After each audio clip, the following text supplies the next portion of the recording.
La République du Congo subit les fouets de la crise économique et financière. Les agents dans les administrations publiques et des institutions constitutionnelles cumulent des mois, voire même des années sans salaire. Face à cet assèchement financier, le gouvernement Makosso tente de sauver les meubles.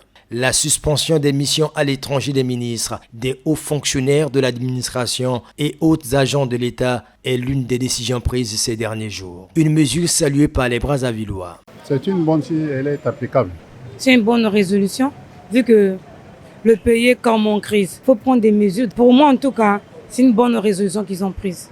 Le pessimisme a gagné certains citoyens qui attendent voir les retombées, car il faut bien d'autres mesures allant dans le sens de la réduction du train de vie de l'État.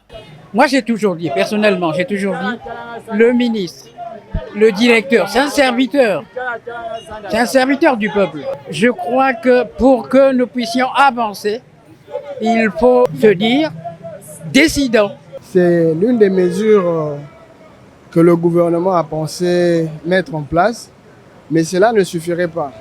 C'est bien, mais pour réduire le train de la vie au niveau de notre pays qui est en train de traverser des moments aussi difficiles, pas de carburant, manque d'électricité, manque d'eau, je crois que le train de la vie devrait commencer au niveau des hautes autorités.